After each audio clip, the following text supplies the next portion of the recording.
Hey guys, I'm back again with another F1 2021 setup video, and this is the definitive setup video for every track on the F1 2021 calendar.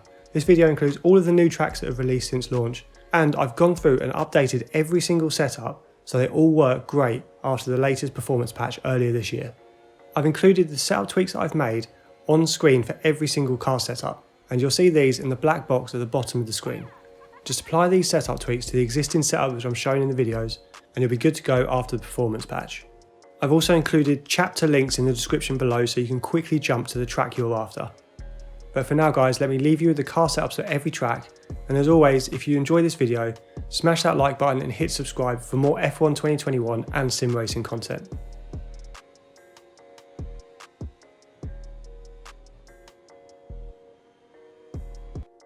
Looking at the aero setup, you should definitely opt for a higher rear downforce at Bahrain.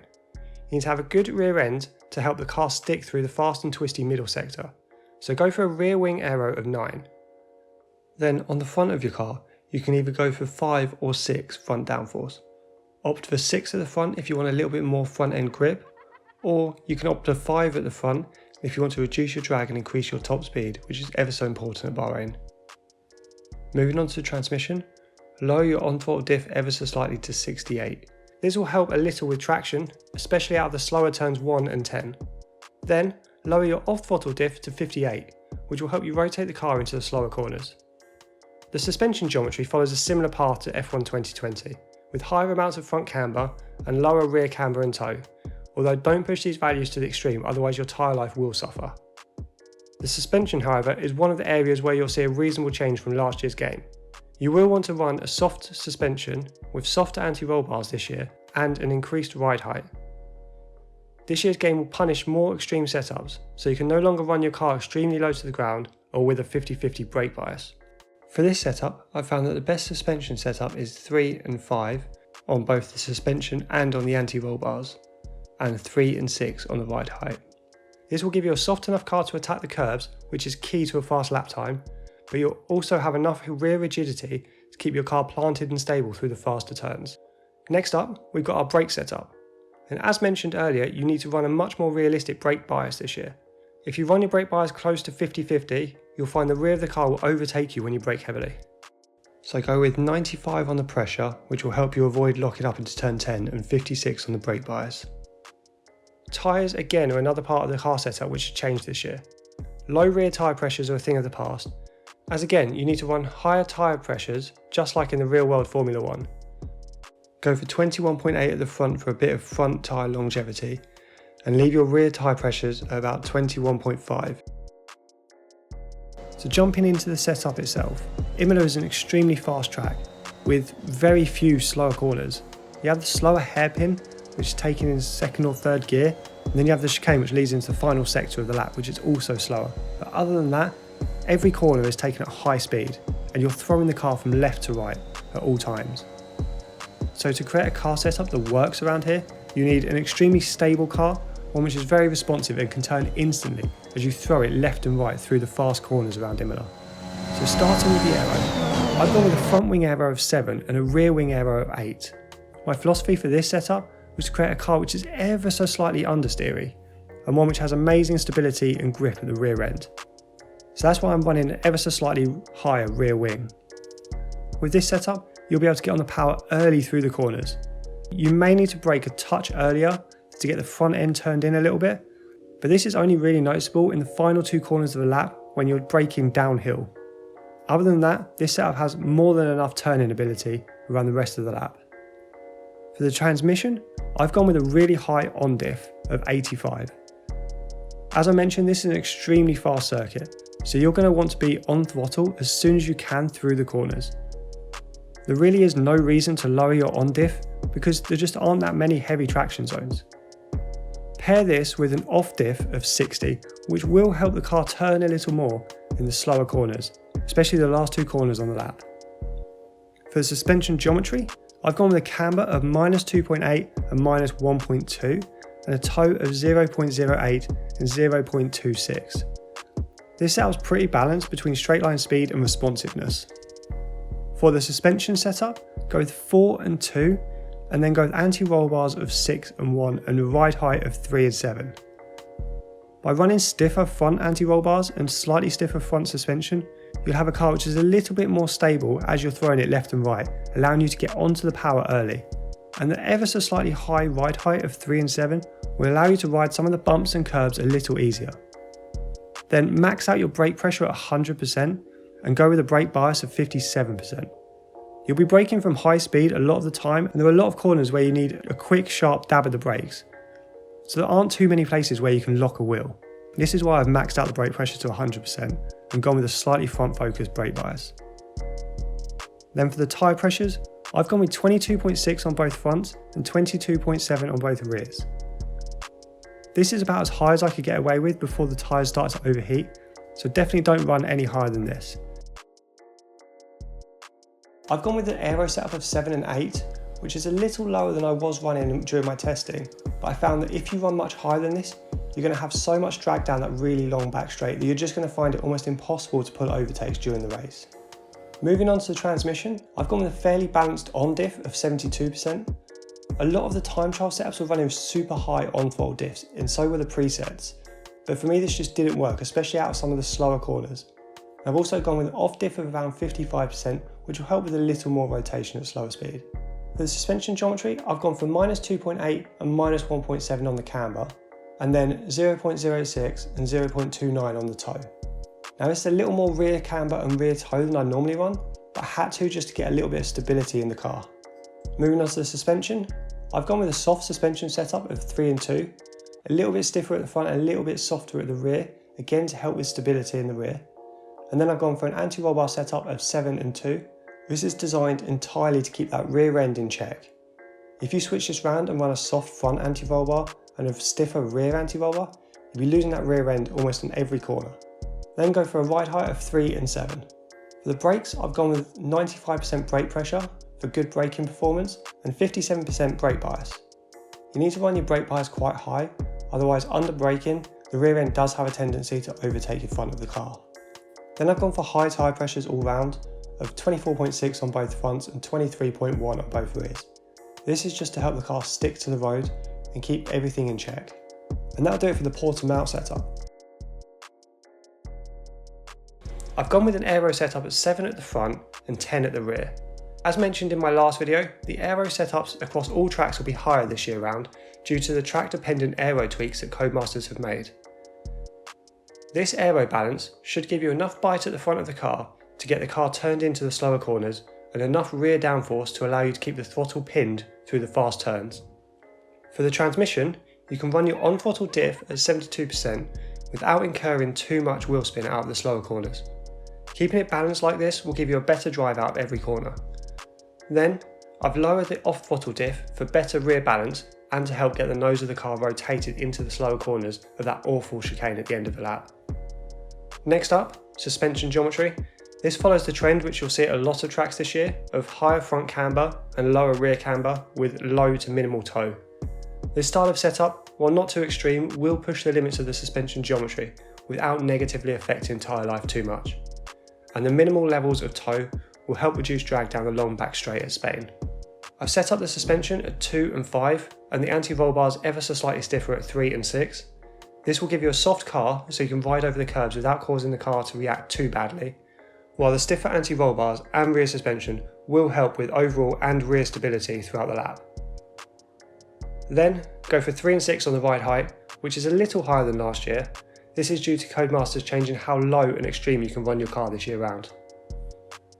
For the brakes, run your pressure at 95%. This is high enough for almost maximum braking performance without running the risk of locking your front tyres. Then set up your brake bias to 56% for good overall braking stability. When it comes to tyre pressures, this year you can run much higher overall pressures. Real world setups run their tyre pressures as high as they can get away with for maximum performance, and F1 2021 does a much better job of replicating this compared to last year's game. So set your front tyre pressures to 22.2 and your rear pressures to 22.7. Let's jump into the setup, which has been designed to give you the most drivable car possible while still remaining fast enough to qualify towards the front end of the grid. Starting with the aero, set both front and rear wing to 11 for maximum downforce. If you are feeling confident, or you like a little more top speed, lower your front end by 1. Then go for an extremely low transmission setup. Go for 55 on both on throttle and off throttle diff.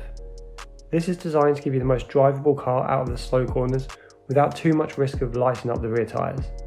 And the low off throttle diff will help you rotate your car into the slower turns. Then for the suspension geometry, go with the usual style of setup of -2.7 for the front camber, -1.5 for the rear, then 0.08 and 0.29 for the toe setup. This follows the trend of most tracks, but remains a little more balanced as there aren't as many fast sweeping corners as other tracks. Next up, the suspension. You will want to run your car soft around Monaco, so you don't get too many unstable moments over the harsh bumps. Opt for 2 and 3 on your suspension setup, then reverse this and go for 5 and 2 on the anti-roll bars. This style of inverted anti-roll bar setup will help make your car more stable and predictable. Then set your ride height to 3 and 6 to ensure you have clearance over all of the bumps. Moving on to the brake setup, set your pressure to 97% for good braking performance and 56% on the brake bias. This will give you a very well-rounded brake setup with confidence that you won't lock up a wheel. Finally, set your tyre pressures to 21.8 at the front and 21.9 at the rears. Again, this follows the trend of other tracks, giving you the best compromise between tyre performance and tyre durability. I've gone with a lower front wing and a higher rear wing for strong rear stability throughout the fast corners. You don't need as much front downforce at Baku, as this will cause excess drag down the straights and you can compensate for the lack of front downforce in other areas of the setup. Go for 5 at the front and 7 at the rear. Then for transmission, Baku is a track where medium speed corners are king, meaning other than a few corners, there aren't too many heavy traction zones. This allows us to push the on-throttle diff up to 82. Then lower your off-throttle diff to 57 to give your car a little more rotation into the slower castle section. For our suspension geometry, we use a similar setup that we did at Monaco. It will give you a good amount of balance by utilising higher amounts of front camber and lower rear camber and toe. Go for -2.7 and -1.4 on the camber setup and 0.07 and 0.23 on the toe. Then moving on to the suspension, we're utilising a soft front suspension to allow the car to ride the curbs with less stability loss. Then we've gone for a stiffer rear suspension to give the car rigidity through the faster corners. Go for 2 and 5 on suspension, 7 and 6 on the anti-roll bars, and then 3 and 6 on the ride height. As for the brakes, go for 97% pressure, which is very common in a lot of my F1 2021 videos, and 57% on the brake bias. There are a few heavier braking zones which require a good brake balance, so moving the brake bias slightly forwards 57% will help reduce the overall stopping distance. So for the tyres, we've opted for lower pressures and softer tyres at the front with 21.8 and higher pressure rear tyres at 22.3. This will give you the best performance combined with tyre life across a race weekend. To ensure we have good downforce at the rear of the car, I've increased the rear wing setup to 9 and kept the front wing at 6. You don't need too much front downforce at Canada, as there aren't too many spots where you'll find yourself understeering. Plus, too much front wing will increase our drag and slow us down along the straights. Then for the transmission, an on-throttle diff of 78 is a good balance between ensuring we have enough drive through the faster corners while not being too high that we encounter too much wheel spin out of the slower corners, such as the turn 10 hairpin and the slow turn 2. I've kept the off-throttle diff at 60 just to ensure we get a little more rotation into these slower corners. This helps recoup some slow speed rotation that may be lost with the lower front wing aero setup. My suspension geometry setup is very similar to the setup I use at Austria, as both of these circuits have very similar characteristics. Go for -2.8 and -1.2 on the camber, and our usual toe setup of 0.07 and 0.2. For the suspension, I've gone extremely soft, as you'll be all over the curbs throughout a lap of Canada.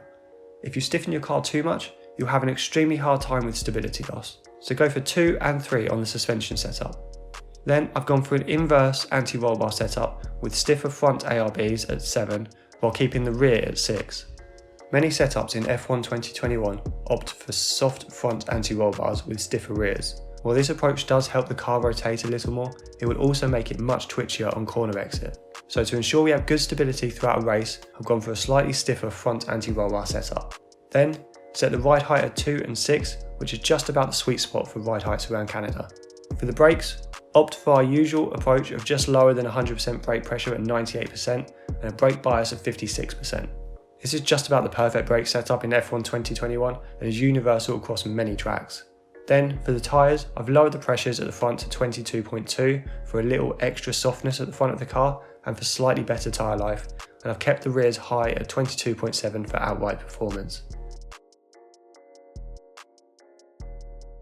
Kicking off with the aerodynamic setup, you should run a lower front wing compared to your rear wing to ensure you have good rear end stability.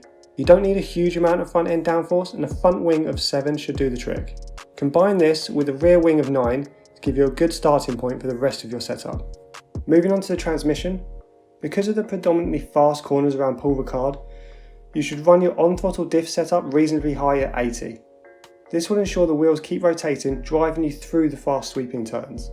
Then, run a low off-throttle diff to make up for a little of the front end downforce that is lost due to our lower front wing. Go for 57 here, which will allow your car to rotate well into the slower corners. As with many of our F1 2021 car setups, our French setup follows a similar pattern of high front camber and low amounts of toe. This just seems to be the best way to set up your suspension geometry this year, giving good rotation, stability and tyre life. Go for -2.6 and -1.6 on the front and rear camber, then go for 0.08 and 0.2 on the toe for the best top speed potential and minimal drag. For the suspension, F1 2021 is a killer when it comes to curbs. So as with many of our setups so far, we've gone for a soft suspension setup. Go for 2 at the front and 5 at the rear for the suspension. Then reverse this and go for 5 on the front anti-roll bars and 2 on the rear. This will help lessen any snap oversteer you get on acceleration. This suspension and anti-roll bar setup will help keep your car balanced throughout the lap. Finally, a ride height of 2 and 6 will set you up nicely to handle any bumps and elevation change. For the brakes, you should look for a high brake pressure of 98% and a brake bias of 56%.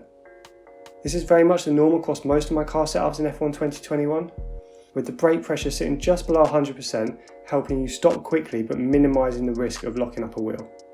And the brake bias should always be around 56 to 57% at all tracks. Any lower than this, and your car will have a tendency to rotate on you under braking. With the tyres, go for 23 on both fronts and 22.7 on both rears. This will help lower the amount of front tyre wear you receive throughout the race, while being stiff enough to keep your car responsive and agile throughout the faster sequences. The Red Bull Ring is a track which requires more rear downforce than it does front. You need to ensure your car doesn't lose rear downforce mid or late corner, otherwise you'll have a car with a tendency to be twitchy and oversteer happy. Go for a higher rear aero setup of 8 with just 7 at the front. This will be enough front end to allow you to not understeer into corners, while ensuring you have enough rear downforce. Our transmission setup is relatively balanced, with an on-throttle diff of 72. This will ensure your car's rear wheels push you through the fast corners while being low enough to allow a more gradual loss of traction out of the slower corners. This will give you a car which has good mid-corner speed potential but is more drivable throughout a full race distance. Then go with a low off-throttle diff at just 57. The lower value here will give you a car with a little more rotation into the extremely slow turn 3. I've gone with a reasonably balanced setup on the camber for Austria. You can push your car and tyres throughout a race here, so tyre life isn't as important here as it is elsewhere. Set your camber to -2.8 and -1.3 to give you a good balance between performance and tyre preservation. Then a front toe value of 0.07 and a rear toe value of 0.2 will ensure you have minimal drag down the long straights. As I mentioned earlier, ensuring your car is able to handle the bumps around the Red Bull Ring is crucial to a fast lap time, so that's why I've gone for an extremely soft suspension setup. Go for 2 at the front and 5 at the rear to allow you to ride the curbs without much stability loss. Then go for an anti-roll bar setup of 3 at the front and 8 at the rear. You won't encounter too much rear end traction loss, meaning you don't need a setup which accounts for this too much. Instead, a soft front anti-roll bar and stiffer rear will give you more rotation and performance without the worry of a lack of stability. Then, for the ride height, go for 3 at the front and 7 at the rear. For the brake setup, opt for my usual approach of around 98% brake pressure and a brake bias of 56%. Finally, for the tyre pressures, go for 24.2 at the front and 23.1 at the rears. These are relatively high pressures, but as mentioned, Austria isn't a tyre killer, so there shouldn't be too much concern for tyre preservation here. Although I have lowered the tyre pressure slightly away from maximum to give you a little longevity in the race. We've gone for 7 at the front of the car and 8 at the rear. This combination gives you a balanced aero setup while ensuring the rear of your car is planted enough to the track for a good amount of rear stability. I wouldn't recommend running much more aero than this, otherwise you will start to lose out along the long straights on top end speed. And if you don't have top end speed, you'll find it incredibly tough during a race to overtake or defend. Moving on to the transmission, you should run a similar setup to our Canada and Austria setups. Go for an on diff of 78 and an off diff of 55. The higher on throttle diff really helps your car accelerate through and out of the faster corners, and the low off throttle helps keep your car stable and gives extra rotation at slower speeds, which can be very helpful at the beginning and end of the lap of Silverstone. For the suspension geometry, I've gone for a front camber setup of -2.8, which isn't as aggressive as some setups, then go for a -1.7 for your rear. For the toe, you'll want to prioritise your top speed by minimising any drag, so go for a low toe setup of 0.06 at the front and 0.2 at the rear. Just like other high-speed tracks, you will want a softer car setup for Silverstone, so by setting your front suspension to 2 and rear suspension to 5, you'll achieve a car which has the ability to ride the curbs without too much stability loss. Plus, the stiffer rear end will help with responsiveness through the quick direction changes. Then I've opted for a high front anti-roll bar setup at 8 with a lower rear anti-roll bar setup of 4. I've run inverted anti-roll bar setups like this around a lot of tracks in F1 2021 as it helps keep your car stable under acceleration at high speeds. It will slightly reduce your front end turning ability a little, but sacrificing this to ensure you have excellent rear stability is certainly worth it. Finally, a ride height of 3 and 7 is pretty much the norm for Silverstone in F1 2021. For the brakes, run our usual setup of 98% brake pressure and 56% brake bias. This will do you well at most tracks and Silverstone isn't any different. Finally, I'm running higher tyre pressures at Silverstone. Fortunately, for F1 2021 you can run aggressive tyre pressures without the risk of tyre failures that have plagued real world races at Silverstone across the past few years. So go for 23.8 for both fronts and 23.1 for both rears. I've gone for almost maximum downforce of 10 and 11 for the wings. I've prioritised rear downforce over front, just to ensure that throughout the medium speed corners you're able to apply the throttle as early as possible. By dropping our front downforce from 11 to 10, it frees up a little boost to top end speed, opening the door for overtaking and defending during a race. And you really won't lose too much downforce just by running 10 on the front wing, as we can recoup this elsewhere in our setup.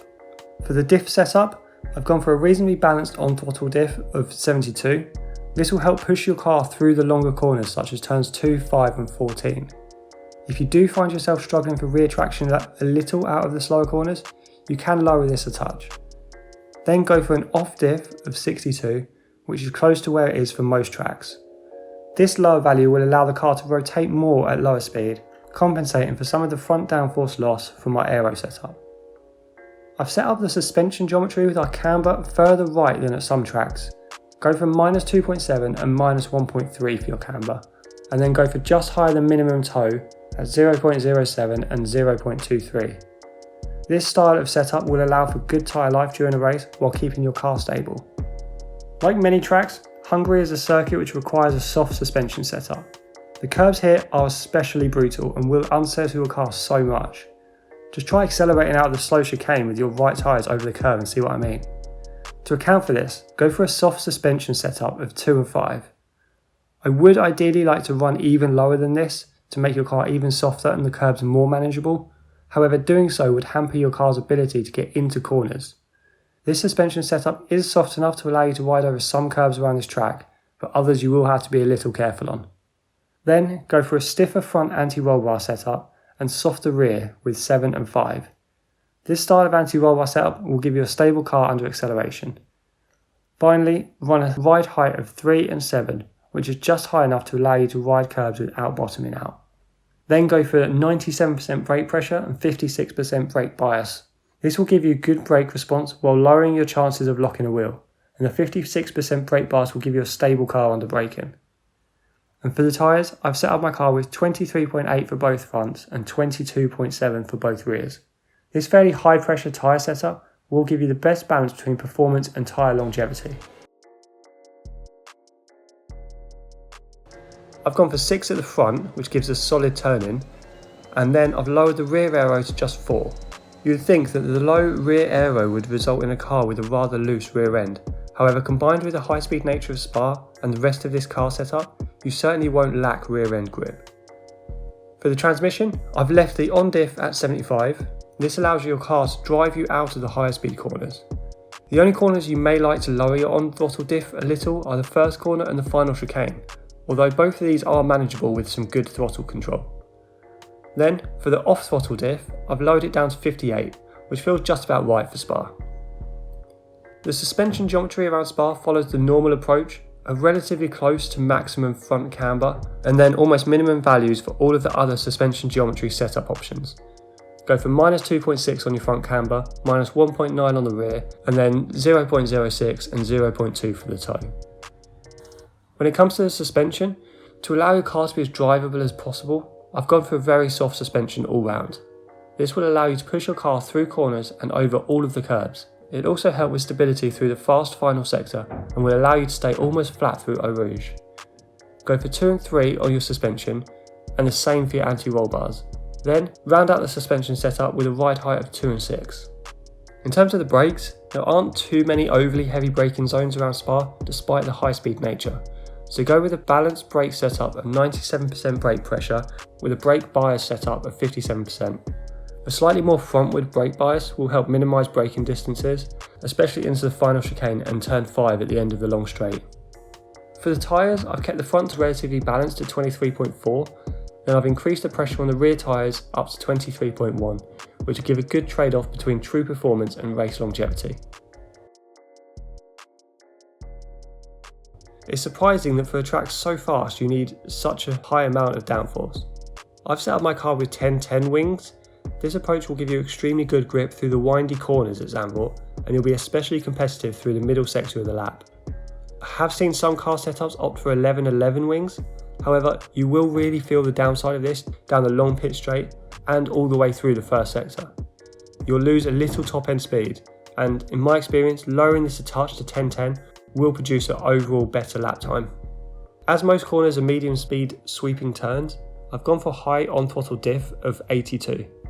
This will push your car through the corners, allowing you to maintain a high minimum speed and will give you great acceleration out of each turn. Then go for a relatively high off throttle diff of 66.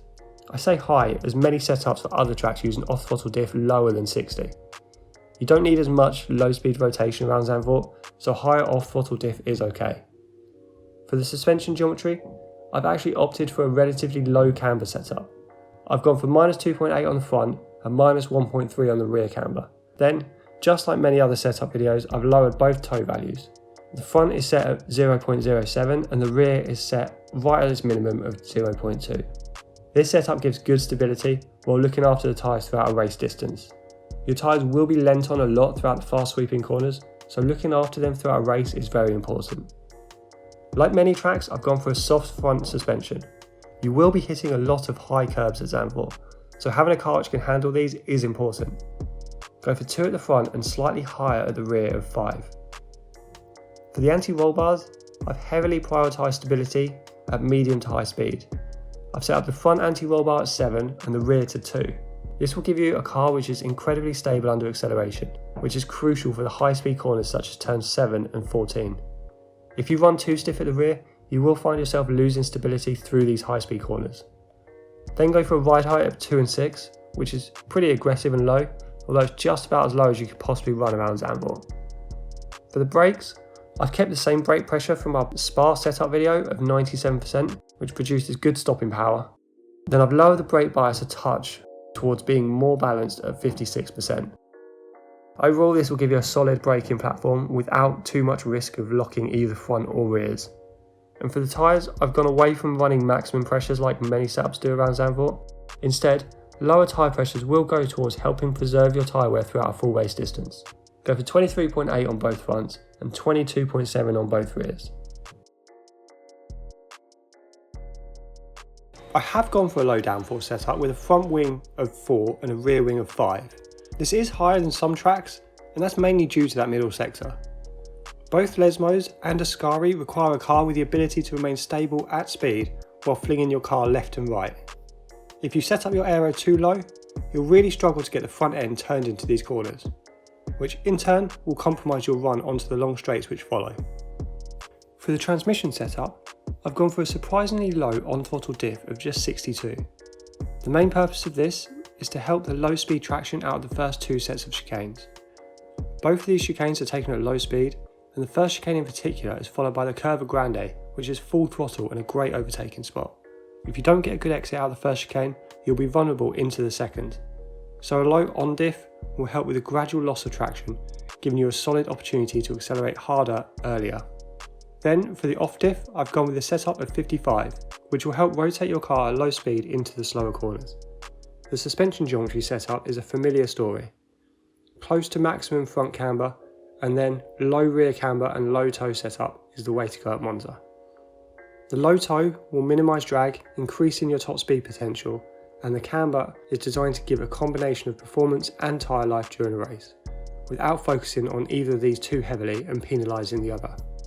Go for -2.7 front camber, -1.9 rear, and 0.06 and 0.2 on the toe. The suspension setup I've gone with is extremely soft. Well, it is at the front of the car anyway, with a slightly stiffer rear end. The soft front suspension and anti-roll bars will help your car tackle the high curbs throughout a lap of Monza, without too much drama. As with most tracks in F1 2021, the curbs around Monza are brutal and will throw your car about. However, a fast lap requires you to ride over these curbs at most corners, so having a soft suspension will help with this. Go with a front suspension setup of 1 and rear of 4. Then set up your anti-roll bars with 1 at the front and 6 at the rear. The stiffer rear suspension and anti-roll bar setup will help keep your car responsive on corner entry, and it will help it rotate at slower speeds. If these were much lower, your car would feel too sluggish, which is not ideal when throwing your car into a Ascari at high speed. Then, go for a ride height of 2 and 6 for the best performance. I've gone with a slightly higher brake pressure than normal at 98%. I always tend to steer away from 100% brake pressure, just to allow for a little give when it comes to potential lockups. Then, set up your brake bias at 57%, or even better, straight line stopping performance. The tyre pressures have been left fairly neutral and balanced. This is because the faster corners such as Parabolica can take a toll on tyre wear during a race. Leaving your front tyres at just 23 will help with overall tyre wear, and I've bumped up the rear tyre pressures just slightly to 22.3 for a little extra performance without much tyre wear loss. You do need a rather high amount of front downforce around Russia. You'll want a car which turns into corners well, otherwise you'll find yourself compromising on mid-corner apex speed, which will lose you a whole bunch of lap time. The key to a fast lap time at Sochi is maintaining a high minimum speed through each corner. So by setting our front wing to 9 and rear wing to 7, this will give us a car which lives on its nose. It will turn in exactly where you point it, meaning you can hit the perfect racing line through each corner. And as long as you get your car turned into most corners, you shouldn't worry too much about the rear of your car stepping away or oversteering. So running a lower rear wing saves a little drag and shouldn't compromise your speed. I've kept the on-throttle diff setup reasonably balanced at 77. Not only is this Valtteri Bottas's race number, a driver who genuinely performs very well at Russia, which must be a good omen, right? It will also help push your car through the corners, again prioritising a high minimum apex speed. I haven't gone much higher on the on-diff, as there are a few corners, especially in the final sector, which are a little trickier to find traction. Then go for an off-diff of just 57 to once again prioritise the front end of your car and boost rotation. Our suspension geometry is almost identical to the one I ran at Monza, just with a slight increase to front camber. This setup is generally a great approach for most tracks, especially the high speed ones like Sochi. So go with -2.6 front and -1.9 rear camber and 0.06 and 0.2 on the toe. Again, like Monza, I've gone for a very soft suspension setup. I've gone for a suspension of 2 and 2 with anti-roll bars of 2 and 3. You will be hitting most curbs around Sochi if you're looking for the fastest lap time, so ensuring the car is soft enough to handle every curb is priority. Unlike Monza, I've also run a soft rear end to increase stability. There aren't anywhere near as many slow corners at Sochi, meaning we don't need the extra rotation from our suspension and anti-roll bar setup, allowing us to focus on stability over curbs instead. Finally, run a ride height of 3 and 6, which is a little higher than some tracks, just to account for those curves. For the brakes, I've set them up with 97% brake pressure, which is just about right. You won't be locking any wheels with this amount of pressure, but you will get great stopping power. Then go for 57% on the brake bias. As you'll be braking in a straight line for most corners, you can run a more front-focused brake bias for extra braking performance without the worry about stability loss. I've increased all tyre pressures for this car setup, so go with 23.8 for both fronts and 22.7 for both rears. You won't need to worry about tyre wear too much with this setup, but you will reap the performance rewards from the slightly higher tyre pressures. Starting with the aero, I've gone with a front wing aero of 10 and rear wing of 11. Now a lot of setups do run 11-11 wings, but I found by lowering the front wing a little bit, we didn't sacrifice too much on rotation or turn-in, and it did give us a little less drag, which helped us compete a little bit more during the race for overtakes and defending if needed. Then for the transmission, I've gone for an on-diff of 74, really balanced setup, but it will help you accelerate out of the slower corners with a nice gradual loss of traction, while allowing you to keep speed through the faster mid-speed corners. Then go with an off-diff of 58%, this will help a little bit with rotation, which will make up for the slightly lower front downforce that we're running. Then for the suspension geometry, we've gone with a high-ish front camber of -2.8, then a very low rear camber of -1.9. The high front camber will give us good grip through the corners while the car leans onto the wheel, and the low rear camber will help with traction slightly out of each turn. Then go with a front toe of 0.07 and a rear toe of 0.2. This is purely to try to eliminate any drag that we have, while ensuring the front of the car remains responsive. Then for the suspension setup, I've gone with an extremely soft front suspension and soft front anti-roll bar because you're going to be riding over all sorts of curbs around Singapore, especially if you want a fast lap time. So keep this right at its minimum of 1. And then for the rear, I've gone for 5 on both the rear suspension and rear anti-roll bar. This will give you good speed and stability through and out of the predominantly 90-degree corners. You'll want to maintain a relatively high minimum speed around most of Singapore, so you shouldn't worry too much about stability loss. This soft front and reasonably firm rear setup will give you good enough balance without worrying too much about losing the rear end. Then for the ride height, I've gone slightly higher than some of our car setups at 3 and 8.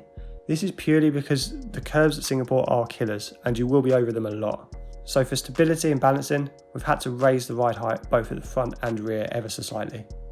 Then for the brakes, go for 97% on the brake pressure for good stopping power and 57% on the brake bias. This is ever so slightly more frontward on the brake bias than we normally would run, just by a touch, but this will help slow you down and minimise those braking distances, while ensuring you don't get any rear locking at all through some of the trickier left-right sequences.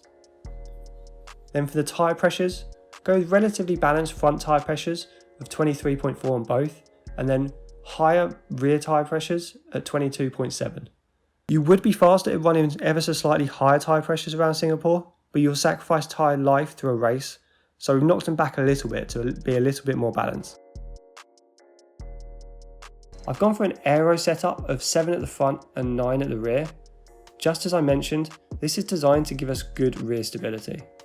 You won't be so front downforce reliant around Suzuka, so we can reduce our front wing aero a little bit, which will help with drag, and it will help us prioritise our rear wing. On the transmission, because Suzuka is a very flowing circuit with medium to high speed corners, we can run slightly higher on diff at 80%. This will allow the car to carry speed through the corner, helping increase our minimum speed. Then go with an off diff of 58%, which will just help with rotation into the slower corners.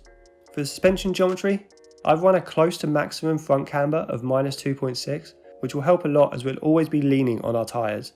Then go with a lower rear camber of -1.8, higher front toe of 0.09, and low rear toe of 0.2. Running slightly higher front toe than we normally would for a car setup will just help a little bit with responsiveness as you're flicking the car left and right. For the suspension, as per usual, I've gone with a very soft suspension setup. I've gone for 1 at the front and 3 at the rear. This will help primarily with the middle sector, where you'll be jumping over curbs left and right. and it will help keep the car balanced and stable. Then go with a medium to balanced front anti-roll bar of 5, and again a soft rear anti-roll bar of 2. Running stiffer front anti-roll bars and softer rears again just helps with stability and balance, and helps keep the car from being too twitchy. Then go with a ride height of 3 and 7, which is just about right for Suzuka. Moving on to the brakes, go with 97% brake pressure for good stopping power and 56% brake bias. You can run slightly more rearward brake bias around Suzuka, as there aren't too many heavy braking zones.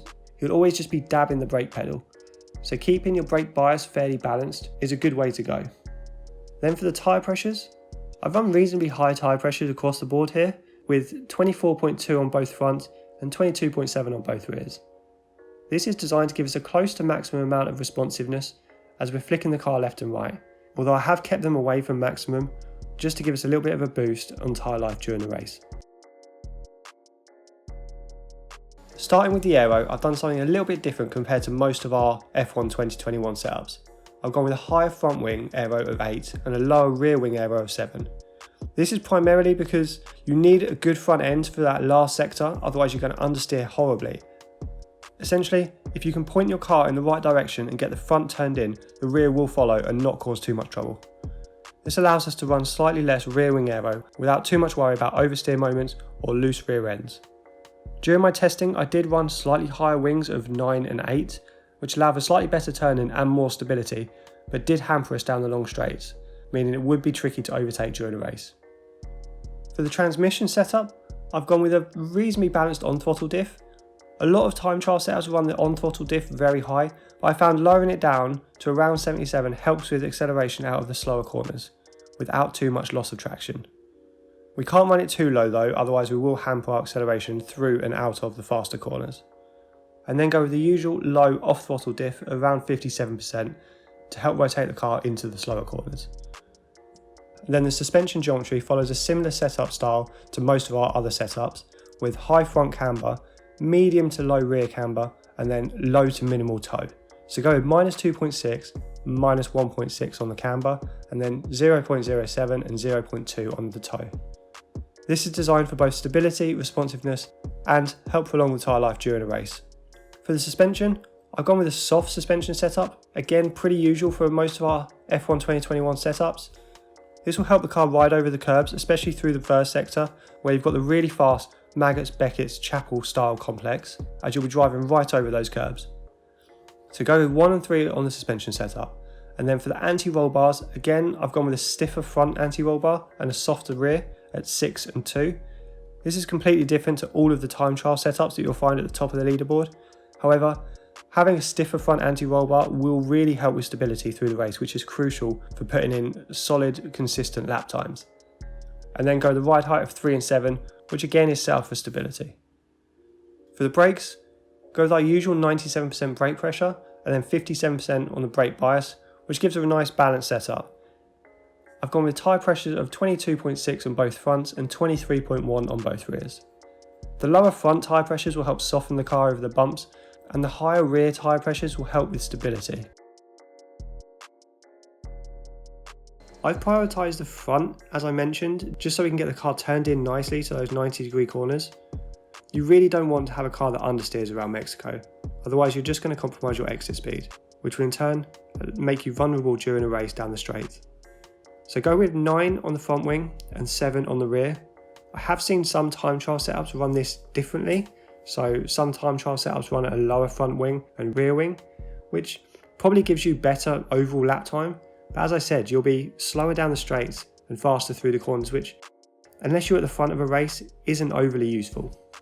For me, and for best stability and consistency, I've gone with a high front wing and lower rear.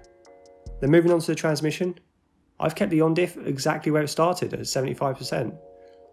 Mexico's a tricky track to set up your diff for, because the middle part of the lap requires a high on-diff ultimately, where some of the slower, more technical turns, especially the last corner sequence in the stadium area, require a low on-diff. So keeping it balanced is pretty much the way to go. I do like prioritising a lower on-diff, just so you've got better control of your traction loss under acceleration. Then go with the off-diff of 58%, which is pretty much kind of our normal around in most tracks at F1 2021. It gives good stability and good turn-in rotation at lower speeds. Then moving on to the suspension geometry, I've gone with close to full right front camber and rear camber. This will help keep the car balanced and stable through that faster sequence in the middle of the track. It'll also help you lean on your car a little bit more through the medium speed 90-degree corners of the first sector. So go with -2.6 at the front and -1.2 on the rear camber. Then for the front toe, I've gone with 0.08, then I've kept the rear toe at 0.2 to minimise drag. It's no surprise that I've gone with a soft front suspension of just 1. As I said, Mexico is essentially an exercise in riding over curbs, so you'll want your front end soft enough to be able to do this without any stability loss. Then for the rear, I've kept it a little bit stiffer of 4. For the front anti-roll bar, I've gone with 5, and the rear, I've gone with 2. Just like on some of my other setups, this will help with stability, especially at medium to high speed. Then go with a front ride height of 3 and rear ride height of 7. For your brakes, run 97% brake pressure and 56% brake bias. This will give you a good, well-rounded setup, and you could always push your front brake bias up to 57, especially for that first corner, but 56% overall throughout the lap is a good balanced way to go. Then for your tyres, I've gone almost maximum pressures on all tyres. The only reason I haven't gone maximum is to help maintain tyre life a little bit. So go with 24.2 on both fronts and 22.7 on both rears. I've gone with a front wing of 9 and a rear wing of 8. By having a slightly higher front wing, it just helps the car turn into the corners and lets us hit those apexes a little bit easier. The relatively high rear wing also gives us good stability under acceleration, which is crucial when accelerating out of the longer sweeping corners. For the transmission, I've gone with both an on-diff and off-diff of 55. A lot of the corners around Interlagos are relatively slow speed, especially throughout the middle sector. You want to be able to accelerate early without any real snap oversteer. The last thing you want is a car which loses traction easily around Interlagos. So that's why the on-diff is super low at 55. This will give you a gradual loss of traction under acceleration and will allow you to get on the throttle earlier. The off-diff, just like with many of our setups, allows the car to rotate a little bit easier. For the suspension geometry, it's no surprise that I've gone with almost maximum front camber and then almost minimum rear camber and minimum toe on both front and rear. Then for the suspension, I've gone with a soft front suspension of 1 and relatively soft rear suspension of 3. This combined with a stiffer front anti-roll bar of 4 and soft rear anti-roll bar of 1 will really help your car stay balanced throughout a whole lap. Then go with a relatively low front ride height of 2 and a rear ride height of 6. For the brakes, go with a brake pressure of 97% and a brake bias of 56%. And then for the tyres, go with a balanced front tyre pressure setup of 23 on both fronts and then a high rear tyre pressure setup of 22.7. The higher rear pressures will give you good stability under acceleration, and the lower fronts will help with tyre wear throughout a race. You'll be leaning on your tyres a lot around Interlagos as many of the corners are quite long and prolonged, meaning your front tyres can take a bit of punishment. So this lower pressures at the front should help with that. I've gone for a generally high aero setup here. Some people like their aero lower at Australia and some people even prefer a rear focus setup. But I've gone higher on the front wing at 10 and lower on the rear at 8. This will give you a pointy car which is willing to turn into corners and hit apex as well, which is great because then you can focus on the corner exit instead, which is crucial around Australia because there are a few medium to long straights with a few different overtaking opportunities. By having a front wing aero which is higher, it means you can throw your car into the corners and it will generally respond and go the direction you point it. Moving on to the transmission, the on-throttle diff is just a battle of how high you can get away with.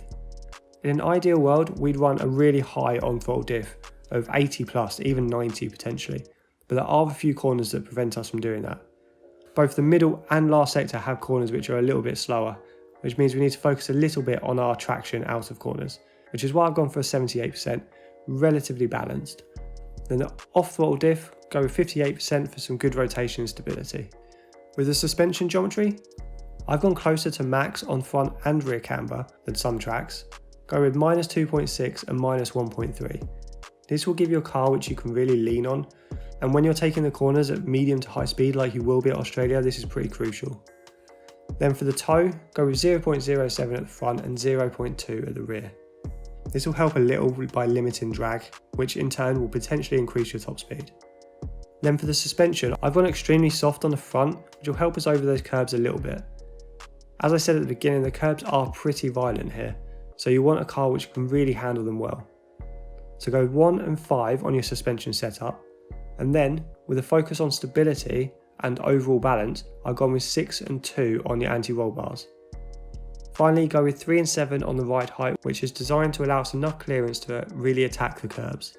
For the brake setup, I've got 97% brake pressure and 56% brake bias. Again, this is pretty standard across most of my setups, as I do generally like my car to brake pretty consistently from track to track. And then for the tyres, I've gone a little bit lower pressures on the front than I do the rears, but all tyres are pretty close to max. Go 24.2 on the fronts and 23.1 on the rears. I've set up the tyres in this way to give you almost the best responsiveness you can get out of your car, although I've had to come away from max a little bit just to aid tyre wear during a race. Starting with the aero, I've gone with a 7 and 9 wing setup. I did play around with 7 and 8 wings for quite a while, because with a rear wing angle of 9, you do lose a little bit of top speed, but gain that extra little bit of stability, which is crucial when you're flinging your car left and right. Go with your preference on this one, either 7 and 8 or 7 and 9. For the transmission, I've gone for 77 on diff and 55 off diff. Again, I played around with a higher on diff setting, just like a lot of other setups have, but for me the car got a little bit too wild under acceleration, so I toned it down to 77. For the suspension geometry, I've gone with a reasonably standard setup here, minus 2.6 on the front camber, minus 1.9 on the rear, and then 0.07 on the front toe and 0.2 on the rear toe. And for the suspension, I've gone 4 and 4 on both front and rear suspension, 3 and 5 on the anti-roll bars, and 3 and 7 on the ride height. This suspension geometry and suspension setup work together to give a good amount of stability and responsiveness. For the brake setup, 98% brake pressure, and not that brake bias down to 52%. You can even push it closer to 50% due to the new performance update, but I've gone 52% here. For the tyres, I've gone super high on my pressures. Go 24.6 on both fronts and 23.1 on both rears. This served me well across a long race distance, but if you do find the tyres getting a little bit too hot, knock these down 1 or 2 points. And that'll do it for my Jeddah race setup in F1 2021. Starting with the aero, I've gone for a front wing of 7 and a rear wing of 8. You need a relatively balanced aero setup for Abu Dhabi. You need a car which won't let go of the rear when you accelerate, but also has enough front end to get you turned into these 90-degree corners. In terms of the transmission, I've gone relatively low at 65% on diff and 55% off diff. There are quite a few slower corners and heavy acceleration zones where you can lose traction pretty quickly, so having the lower on-throttle diff will help with a slightly gradual loss of traction, allowing you to manage your acceleration a little better. For the suspension geometry, I've gone minus 2.7 on the front camber and minus 2 on the rear. This will give you a car which is pretty responsive, but balanced at the same time. Then go with a front toe of 0.06 and a rear toe of 0.2. This part of the setup is designed to just minimise drag almost as much as we can, so you have maximum top speed potential along the straights. For the suspension, I've gone pretty soft. The curbs around Abu Dhabi are killers, they're absolutely horrible. So I've gone 1 on the front suspension, 4 on the rear, and then I've gone for front anti-roll bar of 2 and rear anti-roll bar of 6.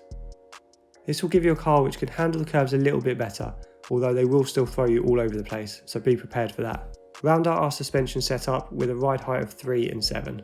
And then looking at the brake setup, I've gone for 99% brake pressure, which is the highest I've run all season long.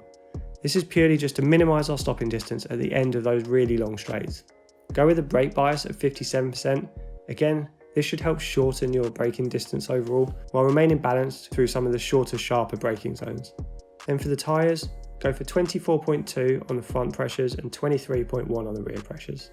This will give you a responsive car while maintaining a little tyre life throughout races. So let's jump straight in and have a look at our Chinese F1 2021 setup. Starting with the aero, I've gone for a front wing aero of 9 and a rear wing aero of 8. This is slightly different to some setup approaches for China, as some prioritise the rear wing over front. However, I feel that you need a little more front end to get your car turned in, especially in some of the slower cars or the My Team career car. Going with 9 at the front and 8 at the rear is actually quite a high downforce setup for China, and you will feel a little bit of this pain down some of the straights. I did play around with having 7 on the rear wing, which helped at the end of the long straights, but the car was just a little more twitchy through the corners, and I felt that the best approach for an actual race setup is to increase that rear wing a touch up to 8, as it just gave better stability across a lap, and slightly better lap time as well.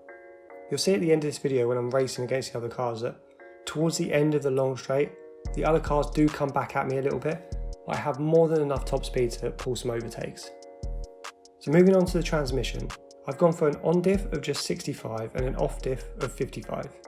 China has a combination of medium to high speed corners and a few slower speed corners where traction is crucial. So I've prioritised the slower speed corners by lowering my on throttle diff a little. Again, I find that during a race, a slightly lower on throttle diff will just help with overall consistency when you're trying to get traction out of the corners. Then looking at the suspension geometry, I've gone with a very usual approach here of right on the front camber and then left on the rear camber and both toe values. So go with -2.7 on the front camber, -2 on the rear, 0.06 on the front toe and 0.2 on the rear. This will give you a setup with tyre life in mind a little, but also minimising drag and increasing top speed. Especially if we're running a rear wing of 8, we need to reduce our drag as much as possible to compensate for this. Then going for the suspension setup, I've gone with a soft front suspension of just 1 and a rear suspension of 4. Then for the anti-roll bars I've inverted this and I've gone for 4 on the front and 2 on the rear. This style of suspension setup will create a soft car and one which is super stable. By running a softer rear anti-roll bar, your car is much less likely to oversteer or give way under traction, which when you're accelerating out some of the longer corners and onto the straights is quite crucial. The last thing you want is to lose rear traction midway through one of these corners. Then go for a ride height of 3 and 7, which is pretty standard across most tracks. For the brakes, go with our standard brake setup of 97% pressure and 57% brake bias. Knocking back the brake pressure away from 100 will just minimise your chance of locking a wheel, and the front focused brake bias of 57% will help reduce stopping distances, which is vitally important, especially at the end of that long straight. And then for the tyres, I've reduced the front tyre pressures away from maximum with a value of 23.8. This will help your front tyres last during a race, where they can take a bit of a battering around the long corners. Then for the rears, go the pretty high setup of 23.1. And that'll do it for our Chinese F1 2021 car setup, and it will round out the F1 2021 car setup series.